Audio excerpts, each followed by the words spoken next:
Hello, magandang araw po sa lahat, no? Itong video na to ay reaction ko lang to sa nakita kong video, no? Sa nakita kong video about po kay Romualdez, no? So kaya pala, no? Kaya pala kung bakit talagang yung pamunuan ng Armed Forces of the Philippines ay hindi sumusuporta, no, sa BBM resign, no?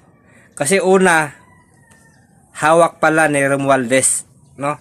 So hawak pala, kaya pala yung mga kapulisan natin, PNP or sa AFP, no, ay hindi sumusuporta sa BBM resign. Kahit pa gusto ng taong bayan na pababain sa pwesto si BBM, kasi nga dahil po sa korupsyon, no? Dahil po sa korupsyon, no? Dahil sa mga pinsan niya, no? Dahil sa mga pinsan niya, sa mga congressman na mga kurakot, no? Alam nyo guys, kung bakit nagkaganyan, dahil unang-una kinonsente po, no? Kinonsente po ng mamayang Pilipino yung korupsyon, no? Noong panahon pa po ni Drilon, no? Yung kapanahonan po, no, yung si Risa, yung sa PhilHealth, no, billion din yung nakurap, pero hinayaan lang. Pero ngayon is mas grabe talaga kasi trillion ang nakurap sa taong bayan. So, bakit nagaganyan? Kasi nga parang okay lang, no? Parang okay lang sa mga Pilipino na ganun yung sistema, no? Kasi nga control po ng walang magawa yung kasi nga isa din sa kurap yung mga namunuan sa Armed Forces of the Philippines at saka yung sa PNP, no? Kaya talagang kung siguro kung bumaliktad, no? Bumaliktad yung Armed Forces of the Philippines at saka Philippine National Police, no? Siguro magkaroon ng people power.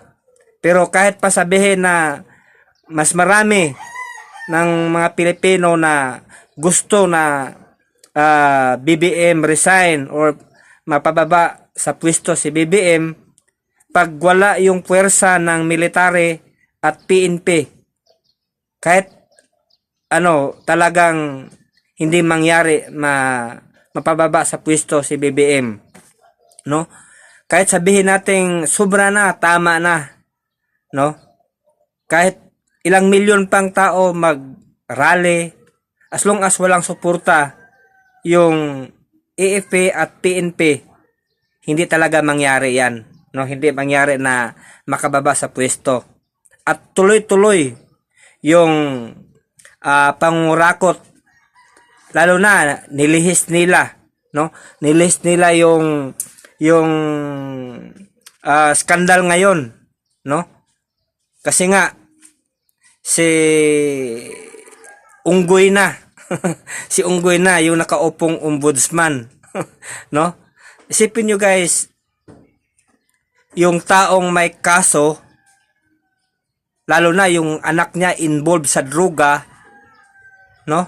Isipin nyo guys, grabe talaga yung power. Napaisip ko talaga, sino ba yung may power, yung politiko or yung Kasi talagang nakakadismaya talaga sa panahon ngayon ni BBM. Kasi nga kontrolado lahat, no? Tama talaga ang sinabi ni Inday Sara, no? Tama talaga. Kaya pero alam ko guys, no, yung mga taong ganyan ay kahit gaano ka sila kayaman, no, sa pangungurakot, gahaman sa pera, hindi din yan magtatagal. Temporary lang yan guys, temporary lang yan. Yung power nila ngayon, oo, sabihin natin na malakas yung power nila, hawak nila yung gobyerno, pero guys, hindi yan nagtatagal. At ilang taon na lang, tiis na lang tayo ng 3 taon, 2 taon, mahigit, no? At mawala na yan sa pwesto si BBM. Doon na sila, managot sa ginagawa nila, no?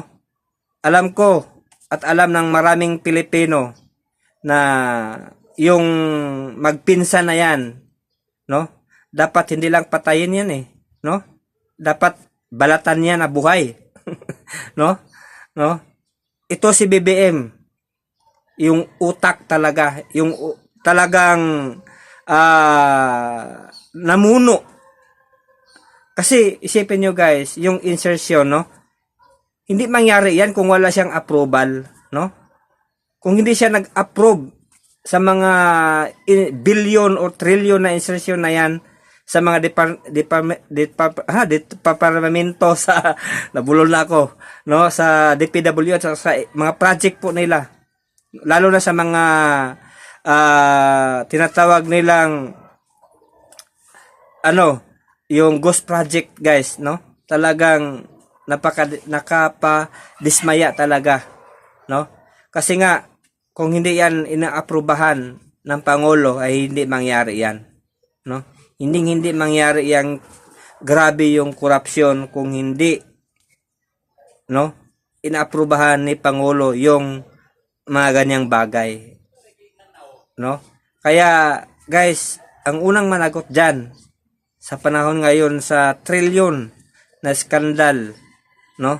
Lalo na sa flood control, sa ibang mga project, no? Ay si BBM lang, no? BBM, Romualdez, no? Mga congressman na mga kurakot, no? So, dapat sila ay managot. Pero maghintay lang tayo. Hindi natin magawa ngayon yung people power. Kung hindi man magawa kasi walang suporta ng Philippine National Police at walang suporta sa Armed Forces of the Philippines, hindi mangyari yan, yung people power, no? Kaya hintayin lang natin sa 2028, no, kung ano yung hukom ng taong bayan, no? Dapat sila managot. Kasi nga guys, kawawa naman yung mga generation natin, no? Sa mga anak natin, mga kaapuhan natin, pagdating ng panahon, no? Ninakawan na sila ng kinabukasan, no? Sobrang laki ng utang natin, no? Dahil sa korupsyon. Kaya guys, abangan na lang natin kung ano yung mangyayari, no?